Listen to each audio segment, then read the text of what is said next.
Would you like to play some football?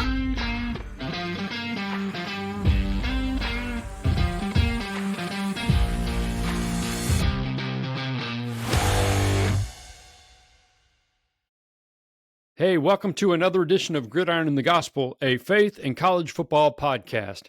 I'm George Schroeder. And I'm Brad Edwards, and what a Saturday of college football it was. We had four games involving ranked teams that went to overtime. We had two other games involving ranked teams that were decided on the final play of regulation. And then there was what's usually a very big game involving, in this case, the number one team in the nation that wasn't all that close. But I think we need to talk about it. And George, I'm afraid that if we start to get into these other games, we're going to end up just pushing number one all the way to the back page. So let's hit the Red River Rivalry real quick. Yeah, and by the way, the fact that you said that and said it well indicates to me that your primary passion and pursuit was radio at one point. Because once they decided they couldn't, for whatever reasons, call it the Red River Shootout, I've never been able to get Red River Rivalry out without, I don't know if you heard the pause in my little diction there. But yeah, Texas dominated its Red River rival. It dominated Oklahoma. The Longhorns went away with the golden hat. They had the fun putting the tiny hat on the big heads. That's the fun part about the golden hat is all these guys finally put it on, and it's like it's made for 5-year-olds or something. But that is, let me just say this, that is, I've been able to cover that 12 or 13 or 14 times or something like that because, before I was at USA Today, there was a time in my career when I covered OU football. So I think I probably covered 7 or 8 then and then was away in Oregon. But when I got to USA Today, covered it 2 or 3 more times, right? It's my favorite game in the season because the pageantry of it is unmatched. It's everything that makes college football great. There are probably better or even more important maybe rivalries. I don't know that that's the case. It certainly stands up next to all those, but there's not a better setting for rivalry. With apologies to Florida and Georgia, that's not the same thing as the State Fair of Texas with Big Tex out there and the Ferris wheel in the background and a crimson horseshoe meeting an orange horseshoe at the 50 on both sides, crimson and burnt orange. It's tremendous. So it's my favorite game every year. Oh my goodness. We're going to have a Gridiron in the Gospel trip. Road trip. Do a live podcast on Saturday, but a lot of good things happened there, including the fact that because it was the premier sort of afternoon game for the new ABC SEC coverage. It was a 2:30 game where it had been a lot of times an 11 a.m. kick. Yeah. They're never going to let it be a night game, the athletic departments, because they're a little concerned about spilling a bunch of fans out into the midway late at night. None of that matters. What matters is Texas dominated, and they look like the number one team. We could talk all we want about Oklahoma has some very real issues that are preventing it from being, it's wasting a really good defense, frankly. But Texas is really, really, really good. That's my takeaway. Quinn Ewers was rusty coming back from the injury, and it didn't matter. Didn't matter because Texas is that good. Yeah, I think you're right. What we've seen, and we had it confirmed on Saturday, is that Texas is very good on both sides of the ball. And the defense was a work in progress when Steve Sarkisian took over. Right now, they are arguably the stronger side of the ball. They're going to be tested, though, this coming weekend in a way that they haven't up to this point. But till now, all we can say Georgia coming to with Austin. Georgia. I'm sorry, that's okay. Yeah. We'll eventually get to it, but yes, thank you for throwing that in there. What I was referring to, 34-3 was the score on Saturday. Was the final score, and in 6 games, Texas hasn't played anybody. It's funny to say that because they did play at the defending national champion. Michigan is okay, but they're so limited on offense, much like Oklahoma. And so I would say, especially on defense, Texas has not really been tested to this point. They will be against Georgia, but they have done exactly what you should do against the types of teams that they have been on the field with. And that's all you can control. And as you said, they've done what a number one ranked team should do to those opponents. That's right. And they've looked really good doing it. And so when we get to discussing sort of briefly the games we're looking forward to in this next week, we'll talk a little more maybe about them in Georgia. That's a huge game. But let me just say this. when I look at sort of what teams do I think are elite and could easily be Texas is every bit the number one team in my mind. I don't have an issue with you saying I like this team or that team, but as the season's moved along, Texas looks every bit like a number one team ought to look in my mind. So nice job, Horns. We'll see what you got for us next week. Yeah, and then by the way, George, there are two other teams that I think on a given day have a good chance to take down Texas. Absolutely. And they played each other on Saturday. And it was only one could win. Only one could win. You're right. And that was one of the games I mentioned that was decided on the final play of regulation. Ohio State simply ran out of time, and Oregon knocked them off. Was it 32-31, I believe, was the That's right. Was the final score. And it was a back and forth game. And there were a few big plays that ended up being very important. A couple that come to mind, both in the first half. On Ohio State's first touchdown was a long pass down the seam that it looked like on the replay was actually intercepted by Oregon. It was ruled on the field a catch by Ohio State. They got up, quickly snapped the ball before it could be reviewed. And so they kind of got away with one, ended up cashing it in for a touchdown. But then Oregon, after scoring, had a kickoff that I'm not sure if it was intentional or not, but it was a hard line drive, just a few feet off the ground that basically went into the chest of an Ohio State player. Loose ball ends up being recovered by Oregon. It basically served as an onside kick, even though I don't think that's what it was intended to be. Oregon got the ball back and went down. I think they kicked a field goal off of that, ended up taking the lead. But those were a couple of big plays early that was all part of that back and forth that just continued throughout the second half. And it was kind of like, okay, whoever has the ball last is going to win. But Ohio State had the ball last. They had a timeout in their pocket that they ended up taking back to Columbus with them because for some reason they never felt it was the right time to use it. And the final play of the game, the clock ticked off without them getting an opportunity to attempt what would have been a winning field goal. Man, I felt for Will Howard, the quarterback. He played well. He's really turned out to be one of the better. He and Dylan Gabriel both have been good transfer portal additions for those two teams respectively. But he was looking. He was sort of stuck in a spot where they're out of field goal range, needed to throw the ball either really quick to the sidelines or then look into the end zone. Nothing was open, and so he took off up the field. Realized he was going to run out of time and took a slide, and he was out of time already. Yeah. And you could tell when he realized it was really – so you felt for him. I want to say this. It's a tremendous win for Oregon, and I think it's easy to say had that game been at the Shoe in Columbus, it probably goes the other way. Yeah, I agree. I would like to see these teams play again and maybe again, and there's every possibility that could happen. They both looked the part, and it's – I'm on record as not being a big fan of realignment and the disintegration of the Pac-12. But the fact that this was a Big Ten game is still hard for me to fathom. But here we are in mid-October, basically, and it was a Big Ten matchup in Autzen, which is a stunningly great place. And you guys have only seen it on TV. It's unbelievable, especially at night. They're pound for pound as loud as any fan base around, 1,000 or whatever they cram in there, and a tremendous atmosphere, a tremendous matchup. And it's going to be a lot of fun to watch this progress, but great game.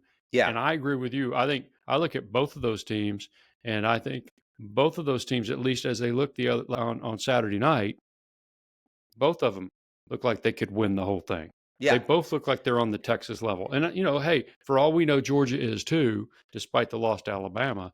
But I'm just saying, I'm just talking about those two teams. They both look good. And we have this anomaly, by the way, in the rankings this week. We have Texas, which it's an SEC school at number 1. And then we have 3 Big Ten teams. We have Oregon, Penn State, and Ohio State. And quite frankly, I think the voters got it wrong. I would have had Ohio State. I would have just had Ohio State number 3, just flipped them from where they were. But a tremendous game. Yeah, absolutely. And one of the takeaways I had, or one of the, I guess more of a feeling that I had while watching it, I could feel the significance of the expansion to 12 teams. Because in any previous season, that's the type of game that neither team deserves to lose. But somebody has to lose. And Yep. whoever does, it very well may cost them their season. And yet, while you're watching that last night, you were able to enjoy it, but at the same time, you didn't have that tension of knowing how high the stakes were, because the deeper that game went and the more they went back and forth, the more certain I was that both teams will be in the playoff. And there's a good chance they'll end up playing each other in the Big Ten championship game. And so we'll see a rematch. And so it's not even like losing that game cost Ohio State a chance at a top 4 seed or even the number 1 seed. So it just for those who haven't experienced that yet in this new format. Yeah. You'll see other examples of it, I'm sure, as the next few weeks come along and we have a few other big matchups. But there are going to be other games like this where, as exciting as they are, it's not a do or die situation where so many of these big games in the past have been. Yeah. See, I don't know if I like that. The whole do or die aspect of college football has been what's been so great about it for so many years. It's so hard for the teams that lose, but it's so great just as a fan, maybe certainly as fans who maybe don't have a specific rooting interest for one of the two teams in whatever game you're talking about. But the fact that, they've still got every chance to make the playoff, and not only every chance, we both think they're both going to be in the playoff is, I don't know where I am on that. No, it's going to take some getting used to. I don't know whether that's a good thing or a bad thing. I've always loved what you said about college football, which is that's what made it special, the stakes of the regular season. But at the same time, I do feel pretty confident right now. These are two of at least the best 5 or 6 teams in the country. Mm-hmm. And I think they're two of the few teams that are capable of winning the whole thing. And for that reason, I'm glad that they'll both be there assuming they are. We could be wrong.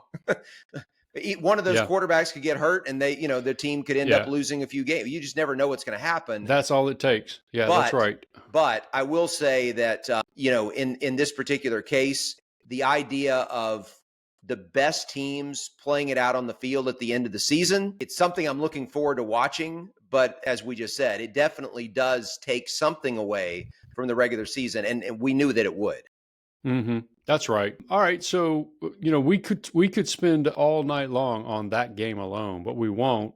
There are several other games. LSU, Saturday night in Death Valley, pulls off a really nice upset in overtime of Ole Miss. And speaking of teams that aren't going to be in the playoff, quite probably Ole Miss has got a lot of work to do and needs a lot of help to get in the playoff. And it seems very unlikely that now with 2 losses that the Rebels, they certainly have no margin for error. Yeah. I know we might find a 9-3 team in there some year. I don't think it's Ole Miss this year, but I think they may be done. So very interesting though. And LSU, Nussmeier with a nice back shoulder throw in overtime to win it.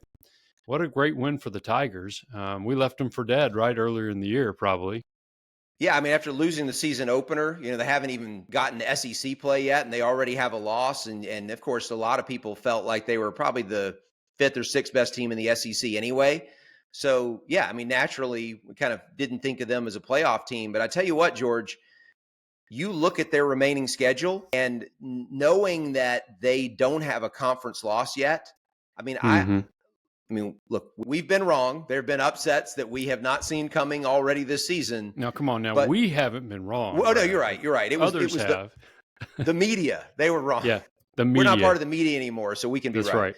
That's right. But LSU, you look at that remaining schedule, and I kind of expect them to go 10-2. I figure there's probably another loss out there for them somewhere, but 10-2 might get them in. Might get you in the playoff. Yep. 10-2 for them means 1 loss in conference, which might get them into the SEC championship game. So a couple things here. One, I felt like Ole Miss lost this game with their offense. Their defense held down a very good LSU offense for long enough that Ole Miss's offense should have been able to capitalize to build a margin that could not be overcome. They wasted some opportunities, especially in the first quarter. LSU hung in there, and this game, I will say, for as exciting as the finish was a tough watch. There were a lot of miscues, both teams. There were a lot of penalties. There were a lot of replay reviews. The game was really bogged down, and it was so slow that it wasn't fun to watch for most of the first 3 to 3.5 quarters. But the end, it was worth sticking around. One other takeaway for me, Garrett Nussmeier. I know, not a lot of people talk about him as one of the top quarterbacks in college football right now. And his numbers weren't great, especially as far as the completion percentage in this game. But when you watch this kid play, for someone who doesn't have a lot of experience playing college football, his pocket presence, his feel for pressure, and whether it's stepping up in the pocket or moving just a little bit to the side, he's not a scrambler, but he moves just enough to give himself that extra half second to get rid of the ball. And I'm just so impressed by his presence in the pocket and his ability to do that, by that little bit of extra time in order to find that guy downfield. And usually it's not something that results in an 8-yard gain. When he does that, it typically is something that's going to, ends up in being a 25, 30-yard gain. Big plays come from it. And LSU already has a very good offensive line, maybe the best set of offensive tackles in college football. You combine that with his ability to escape pressure when it does get through, and he's only been sacked twice all season. And for a team that throws as much as they do, that is phenomenal. And that's what's going to make them such a tough out. Like when you've got a team that has that much talent in the passing game and you can't bring their quarterback to the ground, they're tough. They're going to be tough to beat. Yeah. Well, it'd be interesting. On the other hand, Penn State went into the Coliseum, went way across the country and beat USC in overtime. I think that says a lot about Penn State. I don't know that I'm ready to anoint them as the number 3 ranked team in the country. Obviously, I think Ohio State is. I don't see them in the same light, largely because while that's a really good win, I don't think USC is all that good. And so I'm revising sort of some of my thoughts earlier in the year when we overestimate early thoughts or early assessments. But that was a really good win in overtime by Penn State in LA. Long trip out to the West Coast. We always talk about how that messes with people's body rhythms, and it's about to be a thing for a lot of Big Ten teams going one direction or the other, whether you're the West Coast teams going to the east side or the East Coast teams coming out to the west. So Penn State looked good. They're in the thick of it. I think you're probably pretty safe to say that looks like a playoff type team. I'm just not ready to say they're a national title contender at this point in my mind. Yeah, I'm with you. That's kind of my takeaway from this, which is that I look at Penn State and I see a team that I expect to be in the playoff after this win. There aren't a lot of landmines left on that schedule, but I also don't see them as a semifinalist. I think they're going to be in the playoff, but I think there are a whole lot of teams in that playoff that they will have trouble with. I am surprised they won this game. I was expecting them to lose it. At halftime, it looked like they were going to lose it. They were down 14, and they found a way to kind of lock down defensively, just slow up that USC offense. And USC is still a very talented offensive team. So I think Penn State's defense showed a lot. Drew Aller made some plays in the second half. I thought he looked really good, and they did just enough to find a way to win. As you said, it wasn't a great team that they beat, but given this dynamic of kind of middle of the season, having to make a trip from Eastern time zone out to Pacific time zone against a solid team and to come away with a win in that situation, I wasn't expecting to win that game, and they did. And I think they're going to be rewarded for it because I think it's probably going to end up being enough to help them get into the playoff. Yeah, a lot of football still left to play. So, look, Tennessee outlasts Florida in overtime. And speaking of teams that we are beginning to assess differently than we did earlier in the year, when they played that papier-mâché schedule, they looked tremendous. Now their offense is falling back to earth, and their defense is pretty darn good. But their offense is nothing. It's not some juggernaut. And it's one thing to go lose at Arkansas. It's another thing to go to overtime with a Florida team that is not very good. And I will just say one thing. For all Oklahoma's problems, had their original starter, Jackson Arnold, not coughed the ball up a couple of times, I think we'd have seen that Arkansas loss happen in Norman a couple of weeks earlier, because that's a better football team in Oklahoma than the Arkansas football team. That said, speaking of teams that we don't think are going to make the playoff, despite the fact that they largely keep winning. I think Tennessee might make the playoff. They do not look like a national title contender at this point to me. No.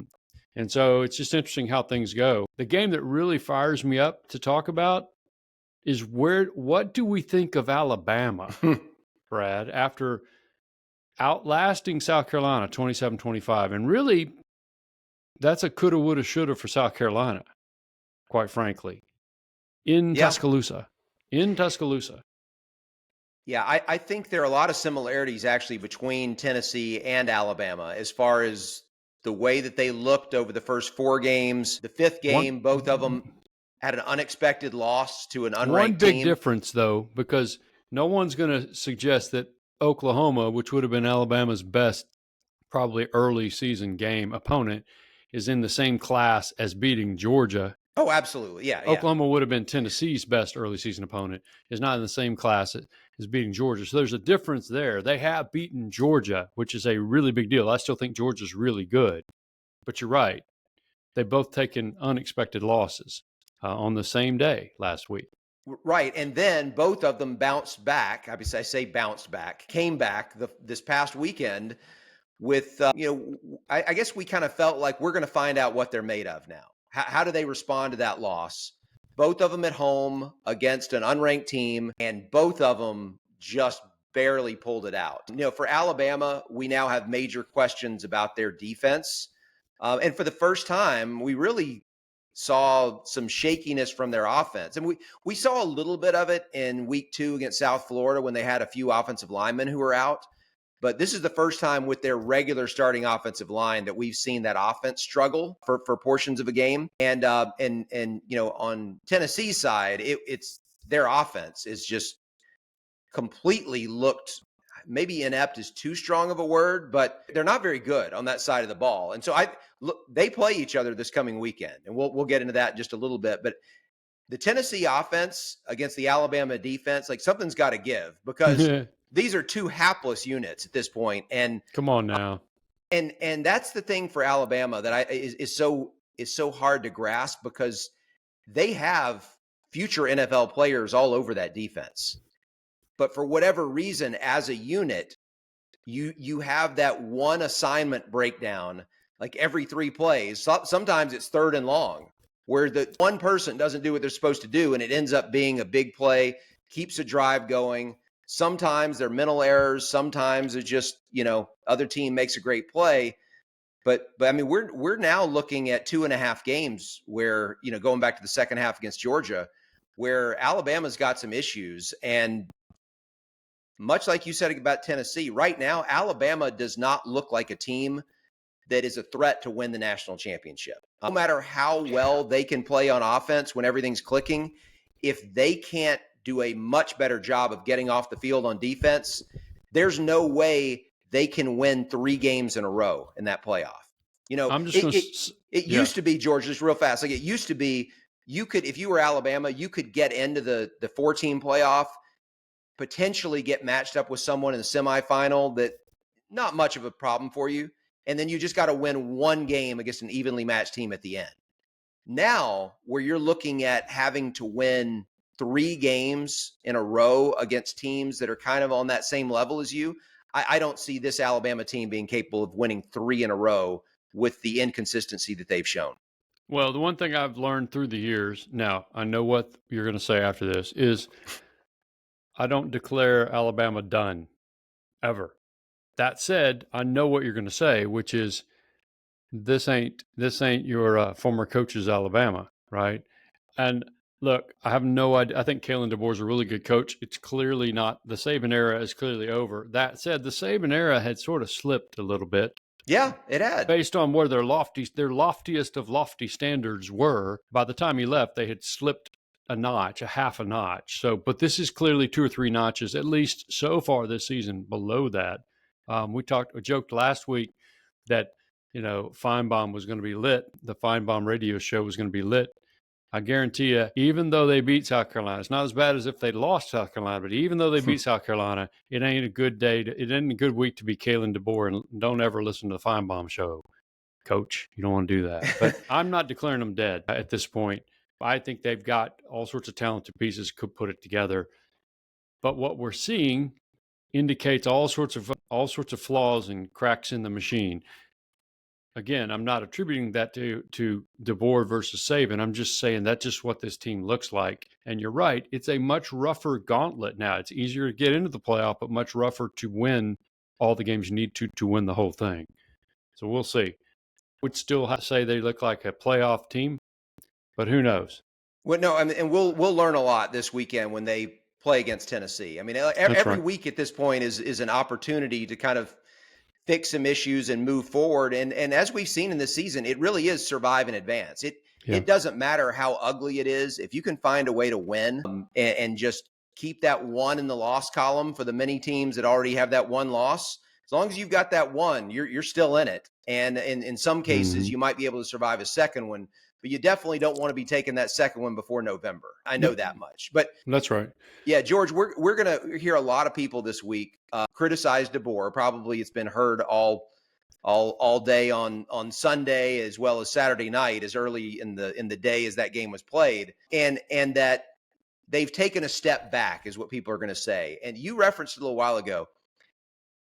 This to me is a continuation of what we were seeing at the end of the Saban era. The last 3 years, Alabama had already started. They had already started playing close games against what you would call like lesser competition. Now, this is a crazy stat. From 2010 through 2020, so 11 seasons, right in the heart of the Saban dynasty, they played 2 games against unranked teams that were decided by 7 points or fewer. In 11 seasons, had only 2 games decided by 7 points or fewer against an unranked opponent. Contrast that with, now once again, I mean, that's insane. You're not going to be able to keep that up.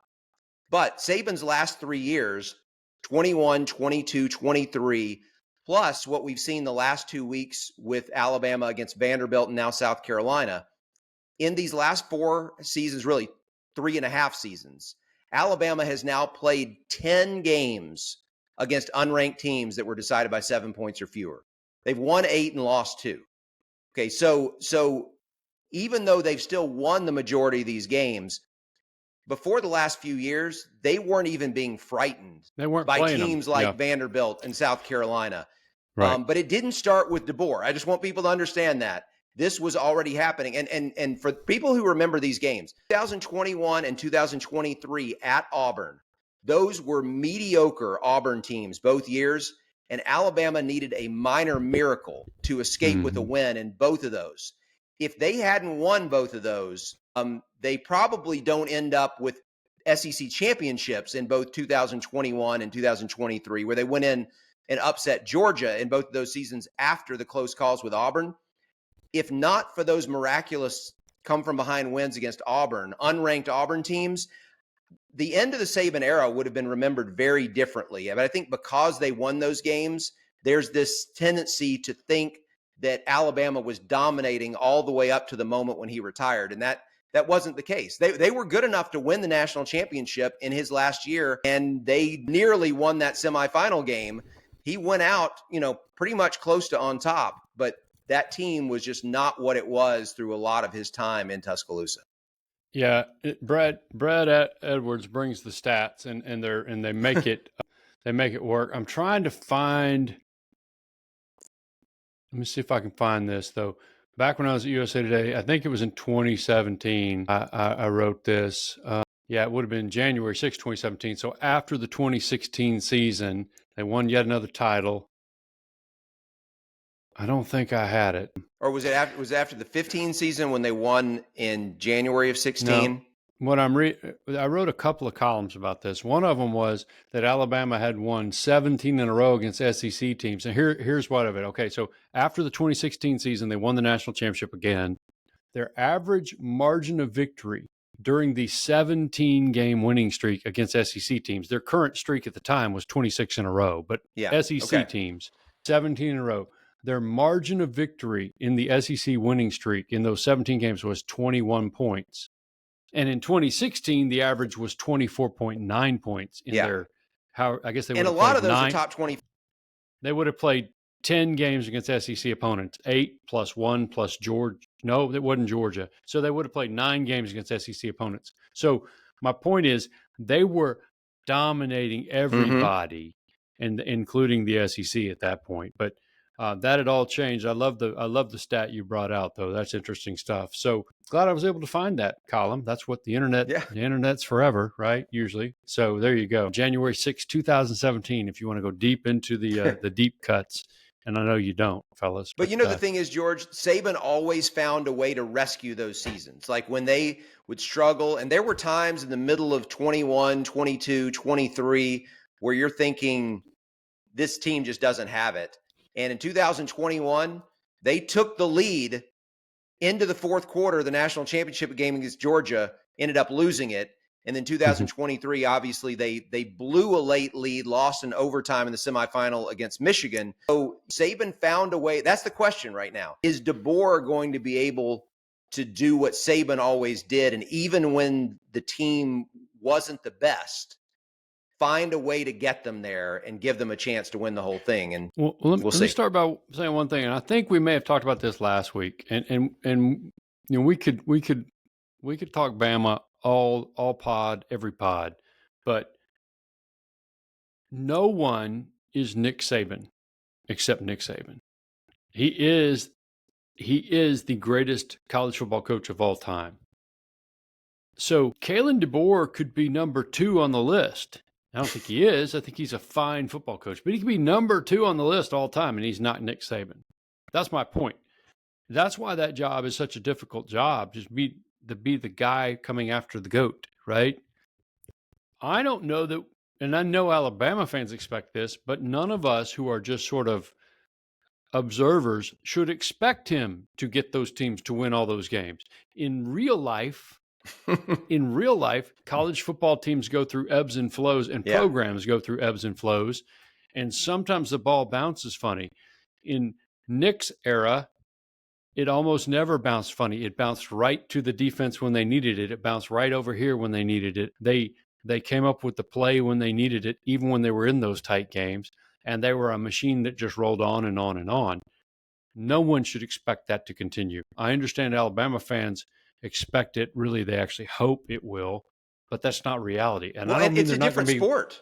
I don't mean that they're not. Yeah, that's right. I don't even mean that they're not going to be really good and they're not going to win national titles. I don't mean that. I just mean it's not going to be like it was. That was an unbelievable blip of time of whatever it is, 16, 17 years in college football history. But it's now college football history. Yeah. No, and so, here's the thing. Like I said, it's a different sport. You can't sustain dominance the way Saban did with the current structure where players can transfer out. Last night, I'm flipping back and forth between the Oregon and Ohio State game and the Ole Miss LSU game, and all 4 of those teams have key players who transferred there from Alabama. The LSU has a receiver. Ole Miss has 2 defensive backs. Oregon has a receiver. Isaiah Bond. Yeah. Yep. Oregon has a receiver, and Ohio State has both a center and a safety who came from Alabama. And when you're losing players who are good enough to start for those teams, it doesn't make you better. So Alabama, I'm not saying they aren't still very talented. They are, but teams like them that amass a lot of talent, you can't keep it these days the way that you used to. And that's what made those teams so great. Yeah, we'll see. Anyway, I'm not writing Alabama off. I'm just saying if there was any question, there shouldn't have been, that it's going to be different, both because he's not Nick Saban, even though I think he's a fine coach, and because college football is different. So, all right, real quick, before we get to talking about this week and then sort of our competition that we've got going, this is a huge note, and it could be huger down the road because we need to, like in 2 minutes, explain this. Army and Navy continue to win, and they are both ranked now for the first time at the same time since 1960. They're both 6-0, which is unbelievable. And so it's a really cool note that they're both ranked for the first time together, both ranked at the same time for the first time since 1960. That's a great note. Here's what you need to know. If they were to continue to win,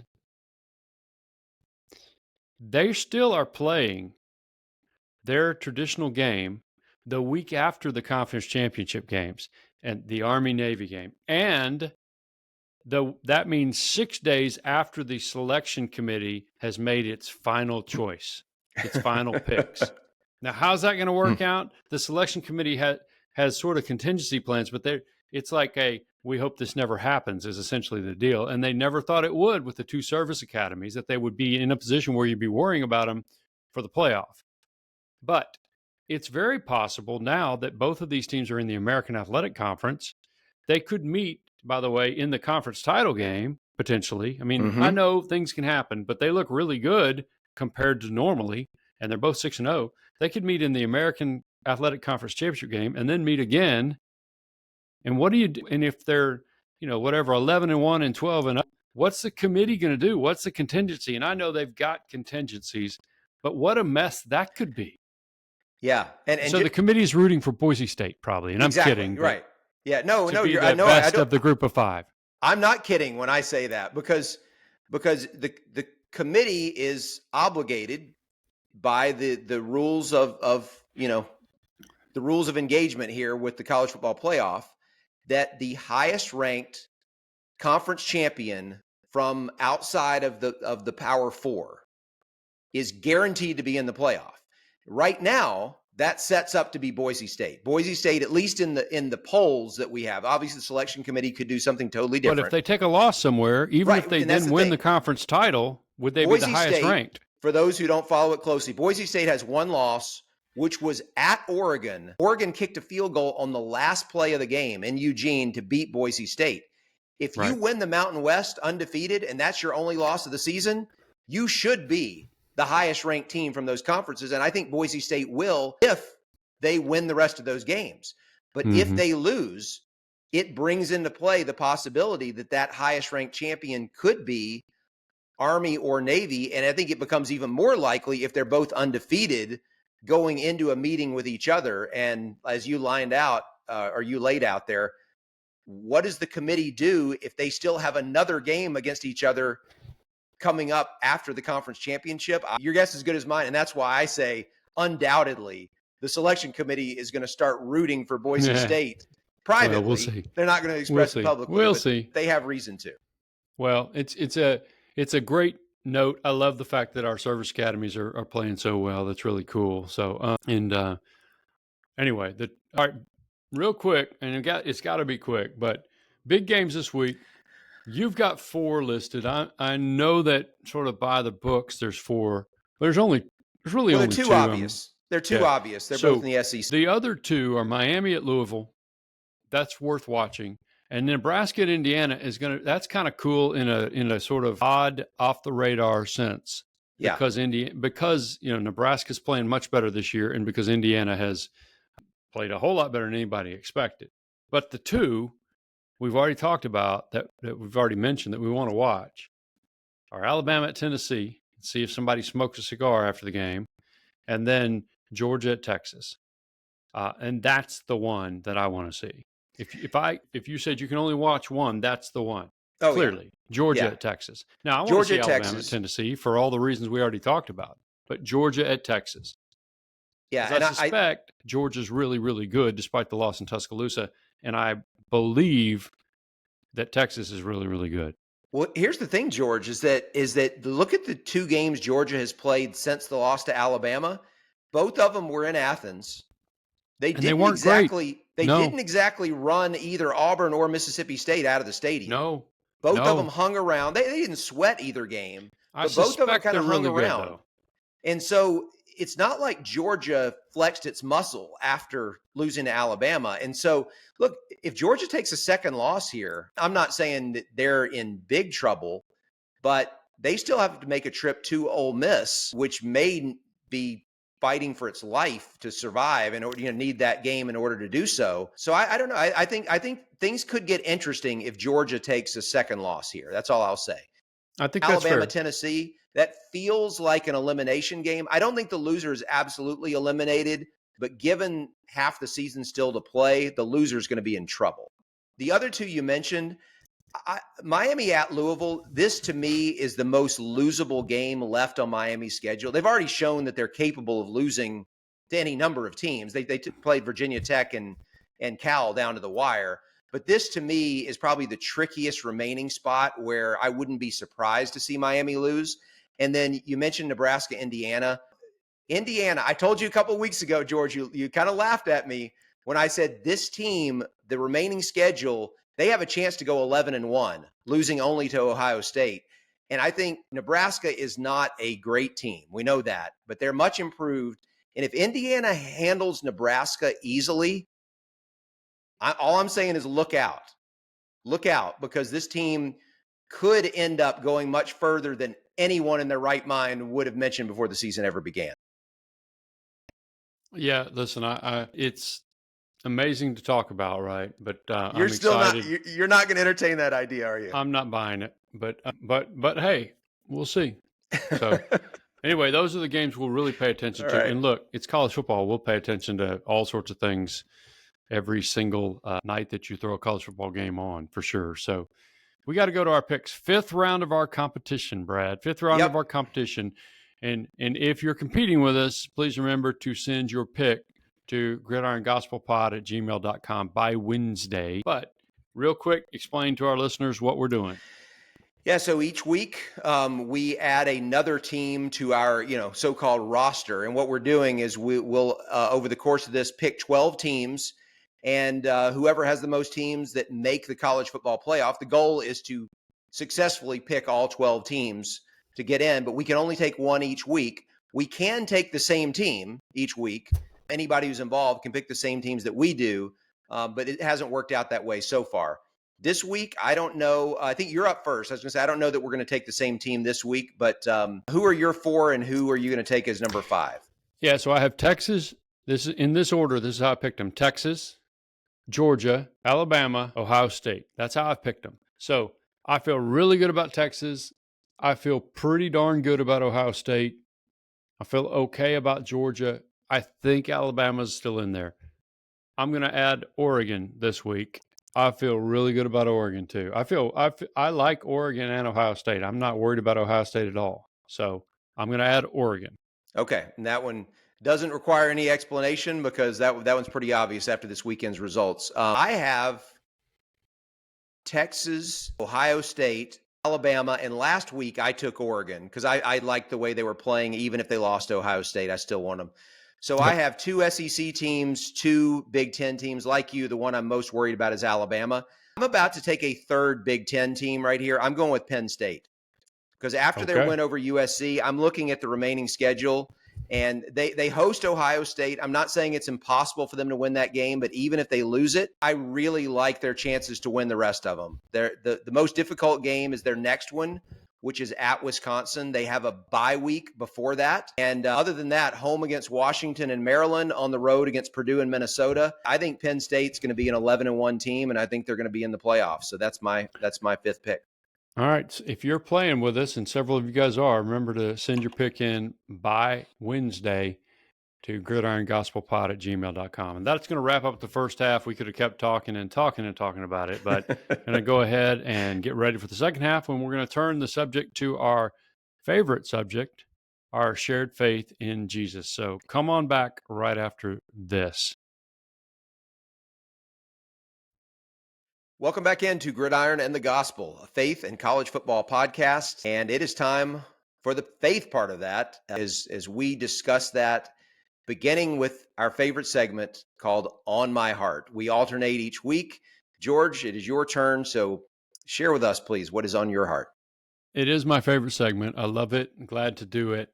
And if you guys have been listening to the podcast over the last few weeks, you've heard me refer to a study we're doing in our church out of the book of the little letter of First Peter.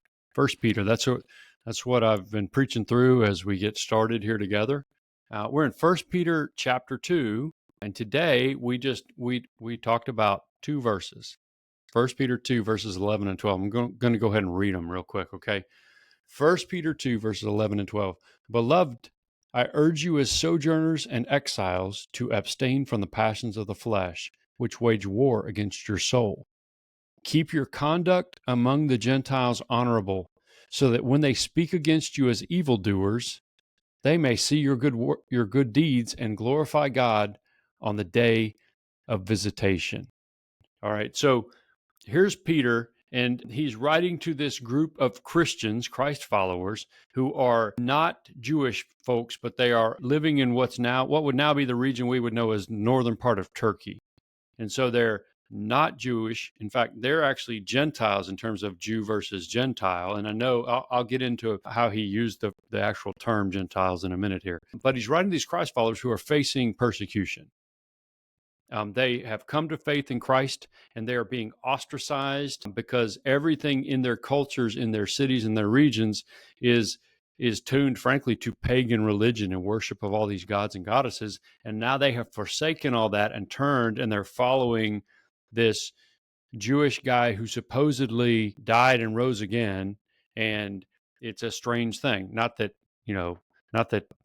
going after one of these gods and goddesses isn't strange, but they're the only guys on their block who are following Jesus, and they are being persecuted for it. And so Peter has spent the first chapter and some few verses in chapter 1 and 2, the first part of this little letter, he said, here's who you are in Jesus.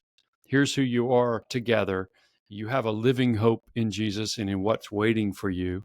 Here's how you relate to each other as Christ followers. And then today he starts to turn to, here's how you need to relate to the world, to others, to non-believers.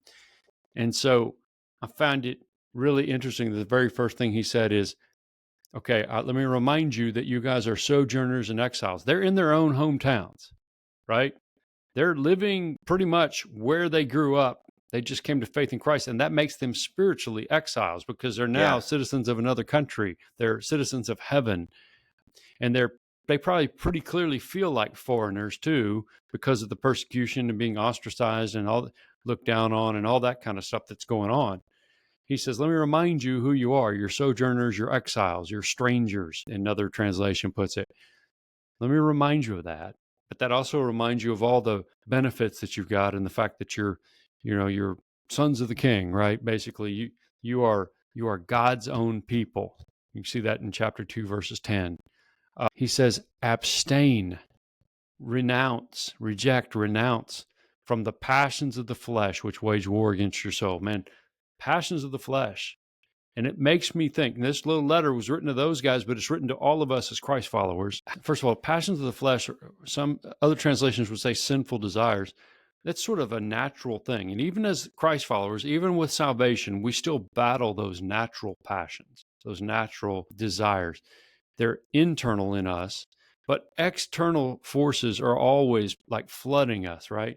Think about the social media that you consume. Think about when you watch TV, just college football and the advertising, right? Think about politics, think about everything.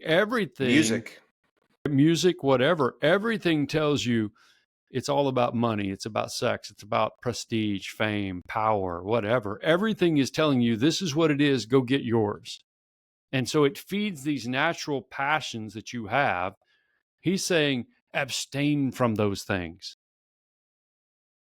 Shun them. Put away those things, he said in chapter 2, verse 1, and then he referred to several different specific sins. Because they wage war against your soul. They wage war against your soul, even as Christians. And by the way, if you don't know Jesus, those natural passions are waging war against your soul, and they'll ultimately destroy you. Jesus said, what does it profit a man, in Matthew 16, gains the whole world, which is, let's be honest, that's what most people are trying to do. Mm-hmm. If he gains the whole world and loses his soul. And eventually you will, if you don't know Jesus. But even for those of us who are Christ followers, there's a war being waged against your soul.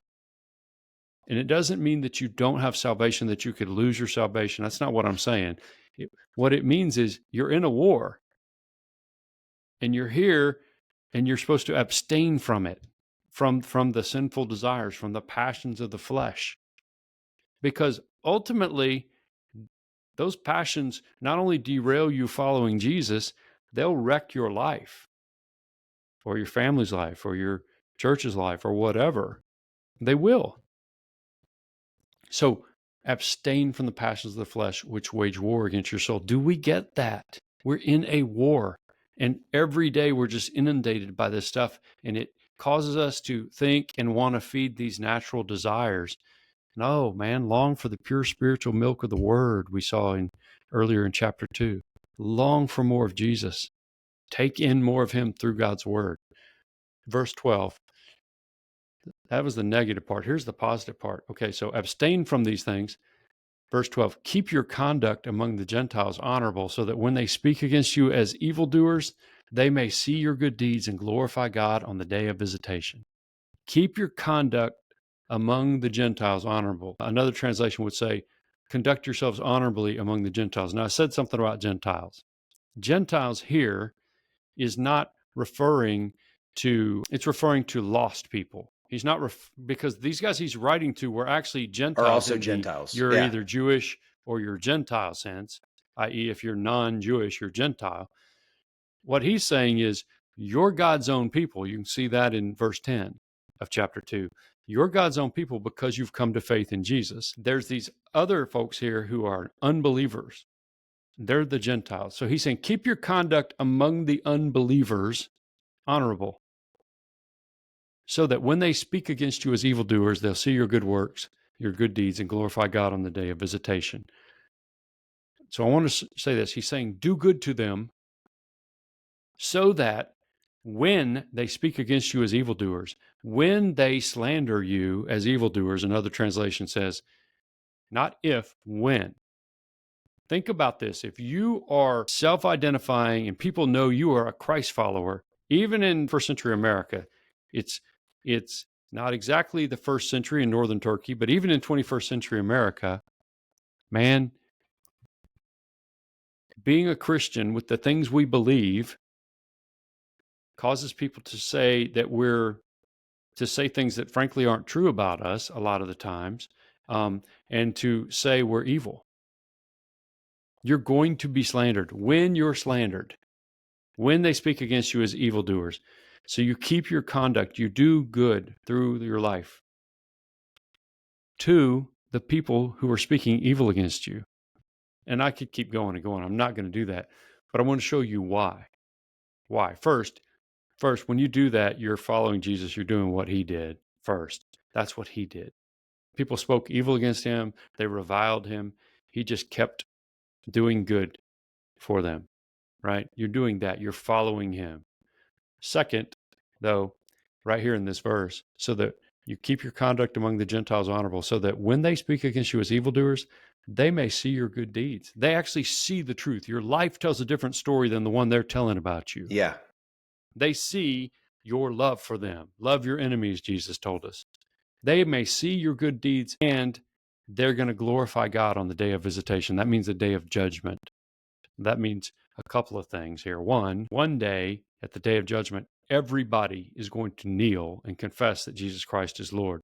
Some people will do it gladly. Others will do it unhappily, but they're going to do it. They will confess. And it says they'll confess, they'll say that Jesus Christ is Lord to the glory of God the Father. One day at the day of judgment, that's going to happen. We know that. But there's an evangelistic thought here too. Okay? Keep your conduct, live your life rightly, doing good for other people, even when they're slandering you, even though they're going to slander you, so they may see your good works and glorify God on the day of judgment. There's an evangelistic deal there. They see your life, and it prompts them one day to come to know Jesus. So, but if you're not abstaining from these natural passions of the flesh, Brad, then you're not going to be able to you're not actually at the same time going to be able to keep your conduct among the Gentiles honorable. You're not going to be able to live this life of good works, that people see your life that tells a different story than what people are saying about Christians or about you specifically. So let me exhort you today, man. Abstain from those passions that you have naturally and that everything around us wants to tell you, feed this, do that, be this person. Abstain from that. And y'all understand that as Christians, we're going to be persecuted and spoken against. It's just the way life is. Do good to others who are doing evil against you, basically. That's essentially what it says. So they'll see your good deeds, they'll see that life, and some of them come to know Christ as a result. You're showing the gospel with your life. That's what's on my heart, and I know I went and just kept going. I just couldn't help. So I apologize, but I couldn't help it. I wish I could have just sort of preached the sermon, but I just wanted to go through those couple of verses and just pull some things out. Yeah, well, that's great, George.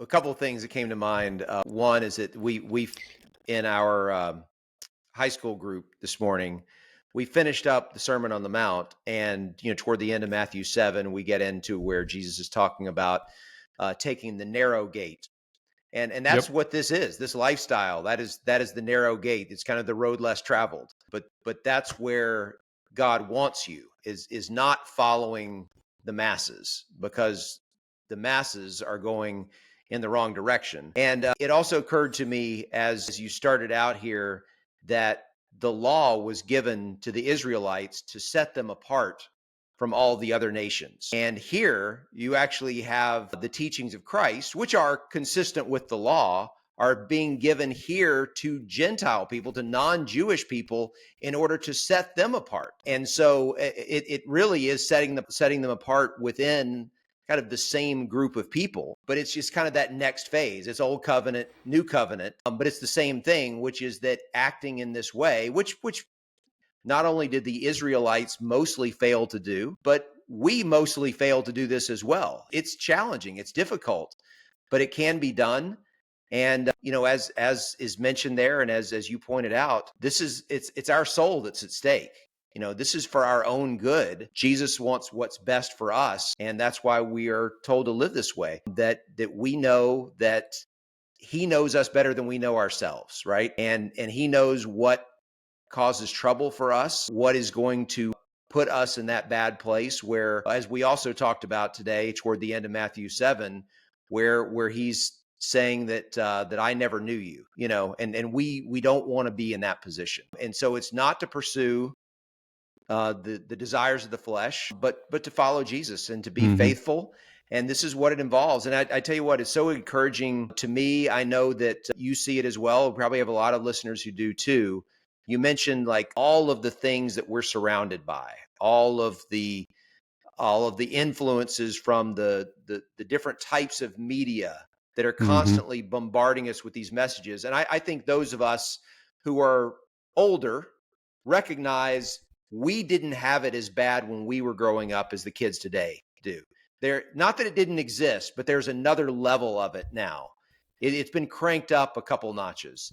And yet I still see teenagers in our church who are choosing to live the way that we're told to here in 1 Peter 2, the way that Jesus instructs in the Sermon on the Mount. And it really is encouraging to see that, because I think we have a tendency to look at all this, and you see so many people making the wrong choices.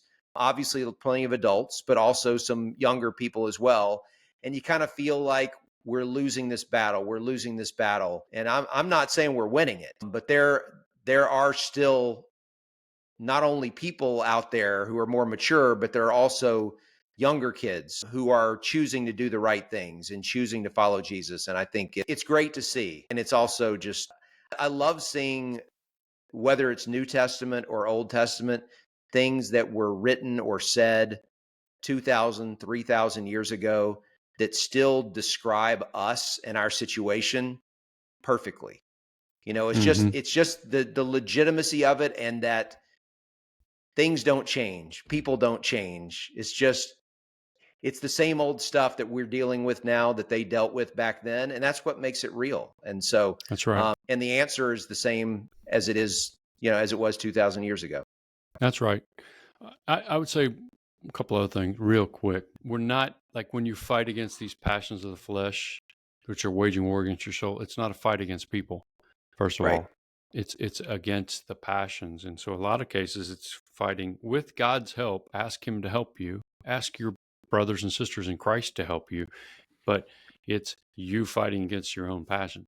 Secondly, I find it interesting that in verse 12, when Peter talks about when you're slandered, he doesn't say defend yourself. Everything in us, that's our instinct, right? Is defend ourselves, kind of clap back, right? And fight for your reputation. I'm not saying we should never defend our reputation. That's what I'm saying. What I'm saying is our first instinct is like to fight back. No, he says, do good to those folks. Conduct yourselves honorably against them. Live your life honorably. Live your life to do good, but do good to those folks. They'll see your good works and one day glorify God. So, man, Jesus said, let your light shine before men so that they'll see your good works and glorify God the Father, right? So it's very interesting to me that Peter takes what he learned from Jesus, and then he's now teaching it to others, and we get to see it in this letter. So that's what's on my heart, man. And I have to tell you, as I taught through that today, and even as I talked about it tonight, it's something that as I studied it, God really impressed it on my heart, just how much those sinful passions sort of grow inside me, and just how easy it is for me to want to defend myself or Christians or the church or whatever when we're slandered. And what I need to do is live that life of good works. Now, that doesn't mean I don't share Jesus. It just means I live that life of good works that backs up the claims we're making. It backs up the claims, and it tells a different story than what people want to say about us. So, y'all, I'd love to talk with you guys about it. If anybody would like to do that, I guarantee you that is something Brad and I both want to do.